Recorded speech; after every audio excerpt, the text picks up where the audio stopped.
आज शादी के बाद मेरी पहली सैलरी मिली है। आज तो ससुराल में सबको खुश कर दूंगी। सबके लिए अच्छी अच्छी गिफ्ट ले लेती हूँ, फिर देखना सब मुझसे कितना खुश हो जाएंगे। महिमा शॉपिंग करते हुए सबके लिए कुछ न कुछ ले रही थी। अफोर्डेबल प्राइस में वो गिफ्ट कम प्राइस टैग ज्यादा दिख रही थी। मुझे ऐसे गिफ्ट लेने होंगे जो सबको दिखने में एक्सपेंसिव लगे और अफोर्डेबल भी हो। आखिर ससुराल का मामला है, पूरी कोशिश करूंगी सबके दिल पे चढ़ने की। महिमा ने जल्दी जल्दी सामान ढूंढना शुरू कर दिया और कुछ ही देर में उसने सबके लिए गिफ्ट पैक करा लिए और घर की ओर चल दी। जैसे ही वो घर आई, जेठानी का बेटा दौड़ कर आया। चाची, आज फिर से मेरे लिए चॉकलेट लाई हो ना? अरे हाँ अंतरिक्ष बेटा, आज तो चॉकलेट का पूरा डब्बा लेकर आई हूँ अपने प्यारे बेटे के लिए। महिमा ने अंतरिक्ष को चॉकलेट का डब्बा दिया और अंतरिक्ष उछलते कूदते पूरे घर में शोर मचाने लगा। ये चाची मेरे लिए कितनी सारी चॉकलेट्स लाई है। उसकी आवाज सुनकर महिमा की सास नूतन भी वहां आ गई। अरे बहू, क्यों रोज उसको इतनी इतनी चॉकलेट ला कर देती हो? ऐसे तो उसकी आदत बहुत बिगड़ जाएगी। घर का एक ही तो बच्चा है मम्मी जी, बिगड़ने दो। जितनी आदत बिगड़ रही है उसकी चाची है ना, उसकी सारी जिद पूरी करने के लिए। वो बात तो ठीक है, पर तुम इतने सारे गिफ्ट्स लेकर कहाँ जा रही हो? कोई इवेंट है क्या? नहीं मम्मी जी, ये सब मैं आप लोगों के लिए लेकर आई हूँ। फिर उसने एक डब्बा अपनी सास को दिया। खोलकर देखिए ना मम्मी जी, आपके लिए बहुत ही प्यारी बनारसी साड़ी लेकर आई हूँ। अरे बहू, मेरे पास पहले से इतनी सारी साड़ियां पड़ी है, उनको पहनने का भी नंबर नहीं आता, तुम और क्यों ले आई? अरे वो सब पुरानी हो गई है, ये साड़ी मार्केट में नई आई है। आप इसको ट्राई तो करिए, आपको जरूर पसंद आएगी। नूतन वो साड़ी लेकर अपने रूम में चली गई। महिमा अपनी जेठानी आशा के कमरे में गई। कुछ कर रही हो क्या भाभी आप? हाँ, बस खाना बनाने को जा रही थी। खाना बना लेना, कोई बात नहीं। इससे पहले ये देखो, मैं आपके लिए झुमके लेकर आई हूँ, कुंदन के। आप बोल रही थी ना आपको कुंदन के झुमके चाहिए। हाँ बोल तो रही थी, पर इसका मतलब थोड़ी ना है कि तुम मेरे लिए खरीद कर ले आओ। कोई बात नहीं भाभी, आप लो मैं लो, एक ही तो बात है। अब आप उनको पहनो और जल्दी से मुझे दिखाओ, फिर हम साथ में सेल्फी लेंगे और डीपी पे लगाएंगे। तुम तो ऑफिस में काम करती हो, तुमको डीपी भी लेने की होश होती? मुझे नहीं लगता ऑफिस वाला कुछ और कर सकता है। वही तो भाभी, ऑफिस से आने के बाद आप देख रही हो ना क्या हालत हो जाती है मेरी। पैसा कमाना इतना भी आसान नहीं है, बहुत कुछ सहना पड़ता है। और जब सैलरी आए तो ऐसे ही खत्म हो जाती है, पता भी नहीं लगता। जब सबके लिए इतना सब करोगी तो सैलरी तो खत्म हो ही जाएगी ना। कैसी बात कर रही हो भाभी, आप सब मेरे अपने हो, और आज से आपको जिस भी चीज की जरूरत हो आप मुझसे कहना। और हाँ, ये देखो, मैंने आपके लिए स्लीपर भी ऑर्डर किए हैं। अरे महिमा, बस भी करो, कितना खर्चा करोगी? महिमा ने एक शर्ट निकालकर आशा को दी। भाभी, ये शर्ट मैं जेठ जी के लिए लाई हूँ, उनको पसंद आए तो प्लीज पहनने के लिए कहना, मुझे अच्छा लगेगा। अरे पसंद कैसे नहीं आएगी, तुम इतने प्यार से जो लाई हो। अच्छा तुम बैठो, मैं तुम्हारे लिए चाय बनाती हूँ। ऑफिस में थक गई होगी ना, और उसके बाद शॉपिंग पे भी चली गई। थैंक यू भाभी, आप मेरे चाय और खाने का कितना ख्याल रखती हैं। आप एक काम करिए, चाय मम्मी जी के कमरे में भिजवा दीजिए। मम्मी जी साड़ी ट्राई कर रही थी, मैं देख कर आती हूँ कैसी लग रही है मम्मी जी पर साड़ी। अच्छा, तो आज सबके लिए गिफ्ट लेकर आई हो, चलो अच्छा है। मैं तो ये सोच सोच के परेशान हो रही थी, पता नहीं कैसी देवरानी आएगी, परिवार को जोड़ के रखेगी या नहीं, पर ऐसा लग रहा है तुम कुछ ज्यादा ही जोड़ कर रखने वाली हो। फेविकॉल का मजबूत जोड़ है, टूटेगा नहीं। दोनों हंसते हुए नीचे आ गई। आशा किचन में चाय बनाने चली गई और महिमा सास के पास आकर बैठ गई। आपने ट्राई नहीं की साड़ी? अरे की थी, पर तुम ऊपर चली गई थी ना, तो मैंने चेंज कर लिया। बहुत अच्छी लग रही थी, मानना पड़ेगा, पसंद अच्छी है तुम्हारी। तभी आशा वहां आती है। मम्मी जी, चाय पत्ती खत्म हो गई है। मैंने सुबह रोहन जी को बताया था, लेकिन उन्हें लेट हो रहा था तो देकर नहीं गए, मेरे भी दिमाग से निकल गया। तभी महिमा कुछ पैसे आशा को देते हुए बोली, ये लीजिए भाभी, आप पास वाली शॉप से चाय पत्ती ले आइए। अरे बहू, इसकी जरूरत नहीं है, चाय पत्ती दुकान वाले को कॉल करके मैंने बोल दिया है, आज सुबह ही। भीड़ बहुत होती है ना उसकी शॉप पर, लाना भूल गया होगा। मैं अभी उसको कॉल करती हूँ, अभी दे जाएगा। अरे मम्मी जी, वो चाय की पत्ती छोड़िए, मैं अभी उससे भी बढ़िया चाय पत्ती लेके आती हूँ, आप बस 10 मिनट रुकिए। आपको पता है जिस चाय पत्ती के बारे में मैं बात कर रही हूँ ना, बहुत अच्छी है। आपने एक बार उसकी चाय पी ली तो पीती रह जाओगी। महिमा फटाफट उठकर चाय पत्ती लेने चली गई। मम्मी जी, कितना ख्याल रखती है ना महिमा घर का। अभी अभी सबके लिए गिफ्ट लाई और अभी चाय पत्ती लेने खुद ही चली गई। वो सब तो ठीक है, पर इन सबकी जरूरत क्या थी? अगर ये सब नहीं लाती तो भी काम चल रहा था ना। अब देखो चाय पत्ती के पैसे मैंने दुकान वाले को दिए हुए, वो न जाने कहाँ चली गई पत्ती लेने। जाने दीजिए ना मम्मी जी, वही तो सबसे ज्यादा चाय पीती है। अब जो चाय की पत्ती उसको पसंद है लाने दीजिए। ठीक है भाई, जैसे उसकी मर्जी। कुछ ही देर में सभी लोग ऑफिस से घर आ गए थे। आशा के हस्बैंड रोहन ने घर आते ही कहा, अरे मम्मी, कल मैंने आपको कहा था ना कि अंतरिक्ष को स्कूल ड्रेस दिला लाना। अब मुझे तो ऑफिस में इतना टाइम लग जाता है और आशा को किचन से फुर्सत नहीं मिलती, आप ही दिला लाती। अरे हाँ, मैं भूल गई बेटा, कल दिला लाऊंगी। बस दिन में जाने वाली थी, फिर पता नहीं कैसे दिमाग से निकल गया। मम्मी जी आप क्यों तकलीफ करती है, मैं दिला लाऊंगी। रोहन ने कुछ पैसे महिमा को दिए पर महिमा ने नहीं लिए। पैसे आप ही रखिए, मैं दिला दूंगी। आप मुझे शर्मिंदा कर रहे हैं। आजकल महिमा घर का कुछ ज्यादा ही काम नहीं करने लगी। तभी हितेश ने अपनी पत्नी की साइड लेते हुए कहा, महिमा के बिना घर का कोई काम होता ही कहाँ है आजकल। पहले ऑफिस जाती है, उसके बाद घर के बाहर का काम भी करती है। वो बात तो ठीक है, पर आशा भी कम नहीं है। सुबह नाश्ता बनाती है, लंच देती है सबको, फिर दोपहर का खाना बनाती है। तुम लोगों के आने पे सबको अलग अलग चाय बनाकर देती है, उसके बाद रात का खाना बनाती है। आशा के काम को कम ना समझो। अरे मम्मी, घर का काम करना इतना मुश्किल काम नहीं है जितना बाहर का है।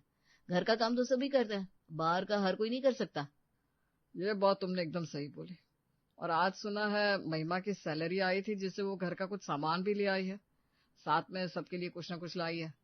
इतना भी आसान नहीं होता किसी को अपनी कमाई में से सब गिफ्ट्स देना, उसके लिए भी बड़ा दिल चाहिए।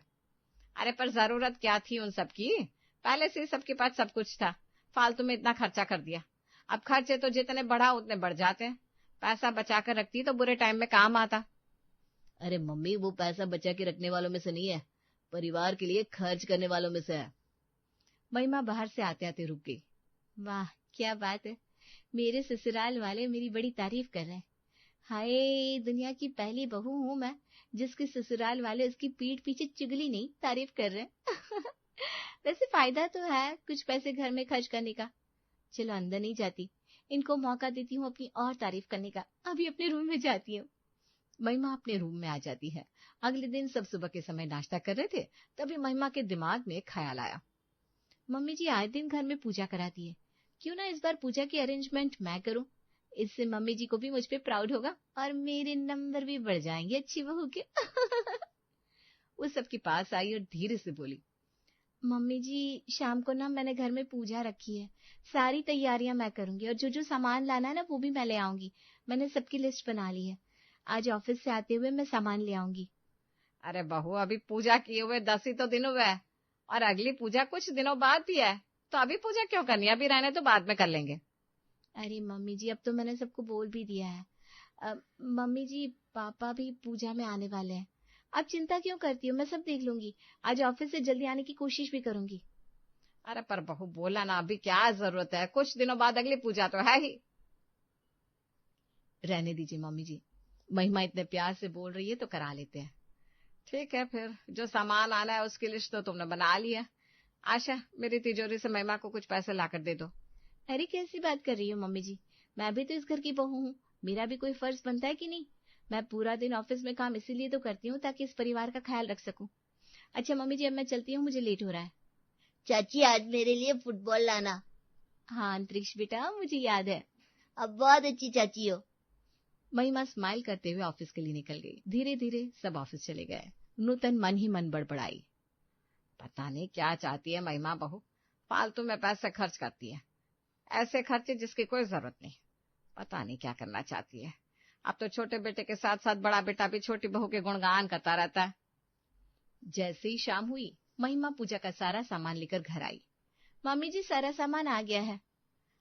महिमा तुम थक गई होगी, जाओ अपने रूम में आराम करो, मैं तुम्हारी चाय भिजवाती हूँ। थैंक यू भाभी। महिमा अपने कमरे में आ गई। उसने फोन चलाना शुरू कर दिया। जब से शादी हुई अपनी किसी दोस्त से बात भी नहीं की, आज कॉल करती हूँ सबको। कुछ ही देर में महिमा ने अपनी बेस्ट फ्रेंड हेमा को वीडियो कॉल की। फोन की दूसरी तरफ से आवाज आई, कैसी है तू, कहाँ गायब है आजकल, कॉल भी नहीं करती, सास ज्यादा काम करवाती है क्या? नहीं नहीं ऐसा कुछ नहीं है, बस आजकल ऑफिस से घर घर आती ही सो जाती हूँ। तुम बताओ क्या चल रहा है? ऑफिस से घर आती ही सो जाती है, तो फिर काम कौन करता है? अरे मेरी जेठानी है ना, वो कर लेती है सारा काम। मजे यार तेरे तो। यहाँ तो पहले सुबह का नाश्ता बनाओ, ऑफिस जाओ, ऑफिस से आने के बाद फिर सबके लिए खाना बनाओ। जिंदगी नहीं, ऐसा लगता है जैसे पुराने जन्म की कोई सजा हो। रात दिन काम और ससुराल वालों की सुनो सो अलग। यार तुम्हारी जिंदगी देखकर तो मुझे अपनी जिंदगी बहुत बेहतर लग रही है। मैं तो ससुराल को जेब में लेके घूमती हूँ। पर तूने ये सब किया कैसे? अपनी अपनी ट्रिक है भाई। तुम लोगों के बस में कहा ससुराल वालों को आगे पीछे घुमाना, वो तो बस महिमा ही कर सकती है। या मजे यार, तुम्हारे तो किस्मत से मिलते हैं ऐसे ससुराल वाले जैसे तुम्हारे हैं। किस्मत से आजकल कुछ नहीं मिलता है माँ, सब दिमाग से होता है। अच्छा सुन, अभी ना मेरी मम्मी जी की दवाई का टाइम हुआ है, मुझे दवाई देने जाना है, बाद में फोन करती हूँ। अच्छा अच्छा ठीक है। अच्छा सुन, सुनैना को कॉल कर लेना, वो पूछ रही थी तेरे बारे में। ठीक है कर लूंगी। हेमा का नंबर कट करने के बाद महिमा ने खुद से कहा, लोगों की जिंदगी देखकर लगता है ऊपर वाले ने मुझे कितना दिमाग दिया है। मैं जो चाहे कर सकती हूँ, कोई कुछ नहीं कहता और सब मुझसे खुश भी रहते हैं। और वैसे भी मैं कितना सब करती हूँ इस घर के लोगों के लिए। इतना आसान नहीं होता ससुराल वालों के लिए ये सब करना।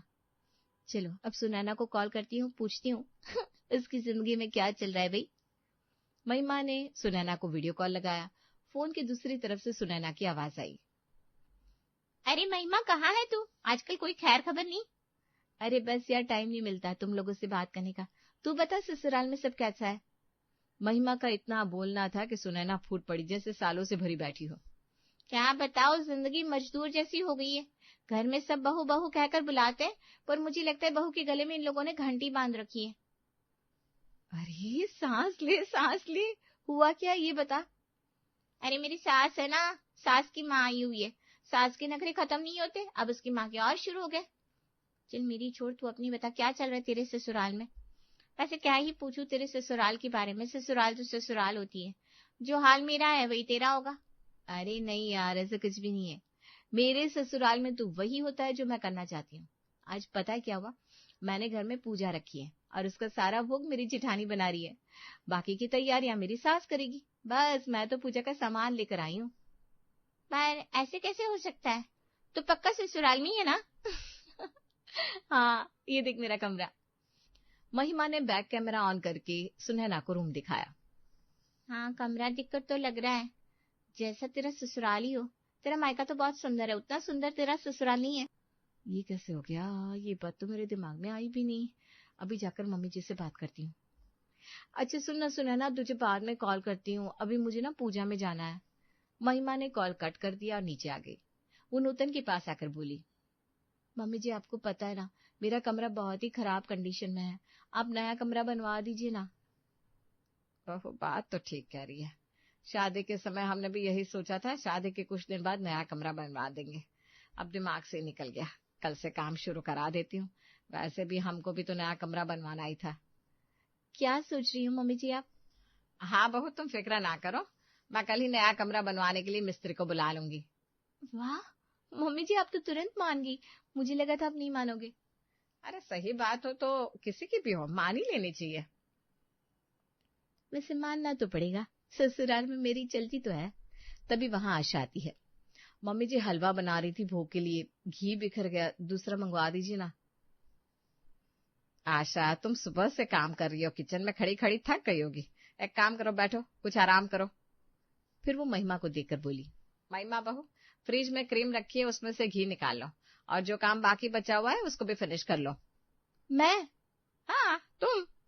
महिमा सोचते हुए किचन में चली गई। किचन पूरा फैला हुआ था। इतना काम बाकी है अभी तो, इतना काम मैं कैसे करूंगी। मम्मी जी ने जिठानी जी को नुकसान पे भी कुछ नहीं कहा, उल्टा मुझे किचन में भेज दिया। वही कमरे में आशा सास के साथ बैठी हुई थी। मम्मी जी देखा आपने, महिमा घर में कितना खर्चा कर रही है, अपनी सारी सेविंग ऐसे ही खर्च कर देती है। हाँ पर जरूरत क्या है खर्च करने की, देखा नहीं तुमने, महिमा घर में वही चीज लेकर आती है जिसकी कोई जरूरत नहीं होती। मम्मी जी शांत, उससे सुन लिया तो क्या सोचेगी, वो जो भी करती है हम सबकी खुशी के लिए करती है ना। ठीक है, पर तुम उसको समझाओ, ये फालतू की चीजों में पैसे खर्च करने से वो ससुराल की लाडली बहू नहीं बन जाएगी। चलने दो ना मम्मी जी, जैसा चल रहा है वैसा ही। चलो चलने देते हैं, उसको रहने देते हैं कुछ दिन गलत फहमियों में। मम्मी जी आपने महिमा को किचन में क्यों भेज दिया, वो पूरा दिन ऑफिस से थक कर आती है, जॉब करती है, घर का काम फिर कैसे करेगी? अरे जॉब करती है तो क्या हुआ, घर में भी उसकी कुछ जिम्मेदारी बनती है कि नहीं? अभी नई नई थी तो ठीक था, पर अब तो शादी को बहुत दिन हो गए। दिन का खाना तुम बनाया करो, रात का वो बनाया करेगी। आई बात समझ में? तुम और वो मेरे लिए दोनों बराबर हो। ऐसा नहीं कि वो जॉब करती है तो अपनी मनमानी करेगी। ठीक है मम्मी जी, जैसा आपको हो। और ऐसे महिमा को पता भी नहीं लगा, और महिमा जो कहती फिरती थी वो ससुराल वालों को जेब में लेके घूमती है, धीरे धीरे खुद ही जेब में आ गई।